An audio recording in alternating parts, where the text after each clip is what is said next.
The police called about our daughter being caught shoplifting. My husband shouted angrily over the phone while we were out. They must have made a mistake. Even when I denied it, he wouldn't listen. What are you doing? As her mother. He continued to shout on the other end of the phone. But my mind was filled with questions because our daughter, who supposedly got caught by the police, was right beside me at that moment. I married Connor, who was 5 years older than me when I was 29 years old, and the following year, our daughter Taylor was born. Due to his job that required frequent business trips, he was away from home 2/3 of the month from the beginning of our marriage. While it was manageable when it was just the two of us, I worried that this lifestyle, especially after giving birth, would leave our child feeling lonely. Furthermore, there was another source of anxiety. Connor, who used to be very kind, had changed his attitude since I became pregnant with Taylor, and his condescending behavior towards me had increased. Being a housewife must be nice, right? While your husband works outside, you just lounge around, snacking and relaxing? That's not true at all. Being a homemaker means having plenty to do every single day. He often treated me like a lazy person. However, it was Connor who asked me to quit my job when we got married and to meet his expectations of perfect housekeeping. I couldn't afford to slack off. Despite this, around that time, he had just been promoted at work, so I attributed his stress to that and tried to be patient. After that, I safely gave birth to our daughter. Despite having small arguments with my husband, we were living relatively happily as a family of 3. However, the time when our life would crumble away was drawing near with each passing moment. It was a holiday, and it was Taylor's 10th birthday.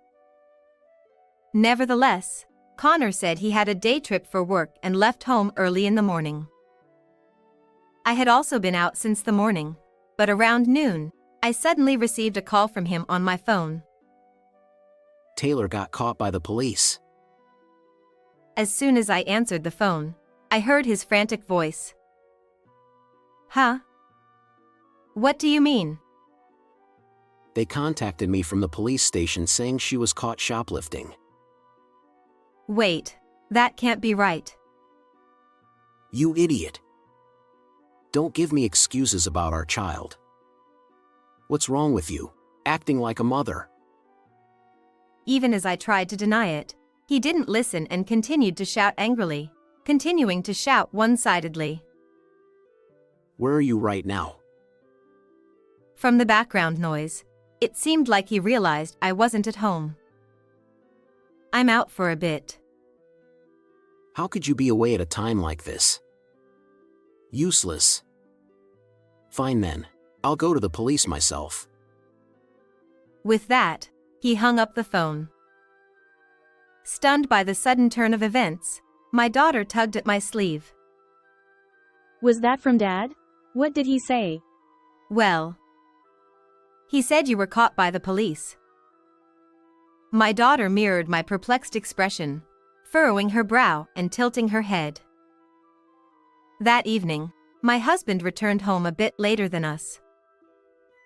However, he didn't mention anything about the perplexing phone call from earlier in the day. Feeling concerned, I decided to bring it up myself. Hey, what was that phone call about? That Taylor was detained.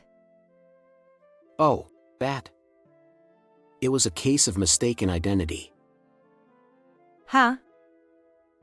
According to him, the girl who was apprehended shared the same name and surname as Taylor, leading the police to mistakenly contact him. But that doesn't make sense. How did the police get your contact details? Upon asking the obvious question, he suddenly became flustered. I wouldn't know about that. Maybe the police have everyone's data nationwide. They probably looked it up from there, right? That sounds like something out of a drama. As I was about to press further, he hastily changed the subject. By the way, where were you today? Huh? It was Taylor's birthday, so we went on a day trip to the theme park she wanted to go to. I invited you too, but you declined because of your business trip, remember? He seemed to have completely forgotten about that and looked embarrassed. Come to think of it, when you were on the phone, you said you were going to the police, but how could you do that while on a business trip? Huh? Oh, that got sorted out somehow. Well, let's just drop it. Everything's fine now, so why dwell on it? With an awkward laugh, he hurriedly went to take a shower, trying to evade the topic. The strange phone call and his odd behavior left me feeling increasingly uneasy. At that moment, a message arrived on his phone, which was left on the couch. He can be lazy at times, and I knew that he didn't lock his phone. Thinking quickly, I picked up his phone and opened the email. It was a message from a woman named Layla, saying, Sorry about today. Jade has been getting light-fingered lately, and it's been a real help having you go to the police instead. There were 5 heart emojis at the end, which led me to suspect the nature of his relationship with her. Presumably, Jade is Layla's daughter, and she must have been caught shoplifting, prompting him to go to the police to vouch for her. Now, his claim about being on a business trip seemed dubious. While neglecting his daughter's birthday, he's remarkably kind to his affair partner's child. Discovering his betrayal in this way was unexpected, yet I surprised myself with how calmly I took it. I had wanted to believe that we were a happy family of 3, but perhaps my heart had been growing cold for a long time without me realizing it. Before I knew it, my fingers were navigating through every screen on his phone. A week later, on Friday night, after sending Taylor to stay with her grandparents, I waited in the living room for my husband to return. It was past 11 o'clock when he arrived home, humming to himself. Sorry to interrupt your good mood, but can we talk for a moment? I said, pulling him into the living room without waiting for a response. Hey, what's going on? I'm tired. He retorted loudly. But as soon as we entered the room, he froze as if instantly cooled down. Hey, darling. Sitting on the couch with a wink was the woman who was his affair partner. Huh? Why is Layla here? Oh, don't raise your voice like that. Your wife invited me over. Huh? I, with a superior smile, gestured for him to sit down as well, then proceeded to explain how we ended up in this situation. You! It's tasteless to go snooping through someone's phone. It's a violation of privacy. If you want to blame someone, blame your lack of crisis management skills. Having obtained her phone number from his phone, I immediately contacted her and proposed a meeting with the 3 of us. Layla must have been quite confident in herself. She readily agreed and came to our house. I heard you were about a decade older than me, but your wrinkles are beyond my imagination. They look like they won't even smooth out with an iron. She looked down at me, giggling mockingly. Indeed, her skin had a certain glow, and from head to toe, she seemed meticulously cared for. Well, I understand why you spend so much time on self-care. Exactly. If you abandon yourself like you do just because you have kids, it's over for you as a woman. Oh, I think it's better than losing yourself to a man and abandoning your life to your child. Don't you? What did you say? It's said that when children misbehave, they may be seeking attention from their parents. I wondered if this shoplifting incident also had that aspect to it. Furthermore, leaving everything for someone else to clean up, especially another woman's husband, doesn't seem right to me. It can't be helped. I was an esthetician at the time, so I couldn't even answer the police's call, and besides. At this point, Her eyes gleamed ominously, and her mouth twisted into an ugly shape. What's wrong with Connor taking care of his child's situation? Huh? Hey, Layla. Don't say unnecessary things. Her words left my husband pale and sweating profusely. Enough already. Let me tell you the truth. Ignoring his words, Layla calmly crossed her legs with an air of composure. Jade is without a doubt your child, Takeshi. I'd even be fine with a DNA test. Her daughter is indeed 9 years old. Which means she was born when Taylor was just 1 year old. Does this mean that my husband and Layla's relationship goes back even further? Before we were married? Or perhaps even before? It dawned on me that I had been betrayed by him from the beginning. Or perhaps even before our marriage. Her confident expression and his drained face confirmed it as the truth. Suddenly, everything made sense, including his increasingly cold demeanor since that time. Haha. So, shocked? Were you hoping to break us up right here? Too bad. You should have played your trump card at a time like this. Layla had been trying to convince me that her daughter was Connor's child all along. She claimed that she intended to use this as a reason to push for a divorce with me, but each time, Connor stopped her. He told me to wait until the time was right to leave his wife, that the time has come now. Right? Isn't that right, Connor? She looked excitedly at him, but he wore an expression of disinterest for some reason. She gazed at him with a frustrated look on her face. Ha ha ha. At that moment, I couldn't contain a slight chuckle. Layla immediately shot a sharp glance in my direction. Hey, what's so funny? You're probably secretly terrified at the thought of being dumped soon, yet you're putting on a brave face. It's pathetic. I'm sorry. The game isn't over yet, but you seem so convinced you've won that I couldn't help but laugh. Huh? What do you mean? The thing is, you're not the only one with a hidden card. I pointed my phone screen right in front of her skeptical face. She stared at the displayed message for a while. Then, her face turned bright red. What's this? What does this mean? Layla's trembling with anger was understandable. Displayed on the screen were affectionate messages between him and an unfamiliar woman. In fact, after reading her messages, I inadvertently stumbled upon exchanges with this third woman while tinkering with his phone. Judging from the content, it seemed their relationship had started about a year ago. He was whispering sweet nothings that sent shivers down my spine, showing just how captivated he was by her. At this point, Layla snatched the phone from my hand and began to point at messages he had sent to the woman, checking something. 1, 2, 3, 4, 5, 6. This is terrible.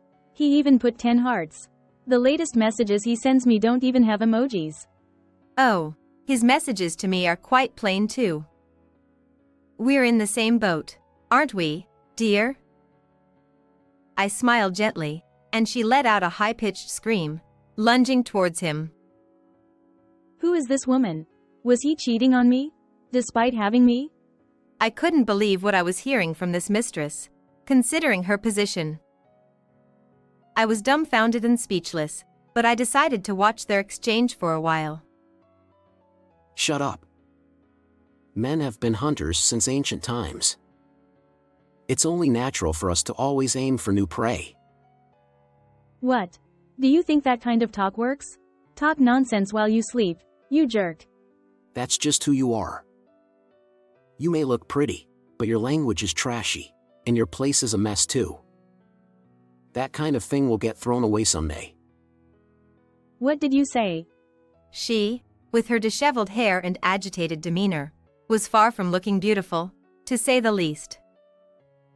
Hasn't Connor been visiting your place less frequently lately? I interjected, causing Layla to abruptly stop in her tracks. And today, he was at this new catch's place again, wasn't he? According to their messages, he has dinner there every Wednesday and Friday. I continued. Upon hearing this, she erupted even further. It seemed she remembered being lied to when she confronted Connor about his infrequent visits, being told that he was discussing divorce with his wife. This is unbelievable. Leading me on like this. Connor, I'll never forgive you. I'll sue you for damages. Breathing heavily through her shoulders, Layla glared at her husband before turning towards me and extending her right hand for a handshake. Let's team up and squeeze money out of Connor together. We're allies, aren't we? She proposed. At that moment, I straightened my expression and looked her squarely in the eyes. What? I'm his lawful wife, and you're just a mistress. We're not allies. Perhaps you should keep your fantasies to yourself, I replied, my voice surprisingly cold. Her outstretched hand hung awkwardly, trembling visibly, with nowhere to go. I'll be the one getting compensation from you. It's clear from past emails that you knew he was married and still engaged in a relationship, so there's no way to deny it, I asserted. You're lying. If he leaves me, I'll be the victim too, Layla retorted. True. Can you imagine how it feels to be taken by a stranger? Well, the damage you've suffered is nothing compared to what I've been through, I added. After informing her of my intention to hire a lawyer and formally pursue compensation, she collapsed right there on the spot. Now, on to the last person remaining. Connor, straightening his collar that was gripped by Layla, had an oddly refreshed expression on his face. Oh, what a sight. That Layla, acting like my wife. It was getting annoying. Thanks for knocking some sense into her. I feel relieved. Thank you. I couldn't help but question how he could be thanking me in this situation. There's no need for thanks. I did it for myself, not for you. Well, whatever the reason, let's put everything behind us and start afresh. With that, he offered his right hand with a smile. I never expected to be asked for an unwanted handshake twice in one day. Stop saying ridiculous things. But yes, if you pay the settlement money and child support properly, I'll let it all go. Huh? What do you mean by that? If I don't say it clearly, you won't understand? Please, let's get a divorce. Immediately, he began to tremble and cling to me. Wait. Please, spare me from that. His subsequent pleas were truly exasperating. The idea of divorce will affect my career at work, I don't know what our relatives will say, and other self-centered excuses. He has no intention of parting ways but still goes out and has a child with someone else, hoping to quietly settle back into his old life after being caught. Such a convenient story simply doesn't hold up. At this point, what are you even thinking? Honestly, I feel sorry for myself for having been married to someone like you. Can't you forgive me no matter what? Of course not. Fine. I'll agree to a divorce then. But in return, let me be the one who leaves you. At that moment, my palm struck fiercely, sending him unexpectedly flying far away. A week later, the divorce with Connor was finalized. I demanded a settlement of $2 million in compensation and $6 million in child support from him, while also seeking $1.5 million in compensation from Layla, his affair partner. Regarding the second affair partner, since he had lied about being single, I did not pursue financial claims against her. Ironically, He was reportedly pursued for compensation by that affair partner. Struggling to meet these payments, he tried borrowing from his parents, but the reason for the divorce came to light, leading to a rift between him and his family. I've heard that he now lives in a rundown apartment and works late-night shifts after finishing his regular job. Meanwhile, I've returned to my parents' home with my daughter, enjoying each day together happily. I want to do my best to protect Taylor's smile and continue moving forward. How was this story for you? Don't forget to subscribe to the channel. Until next time.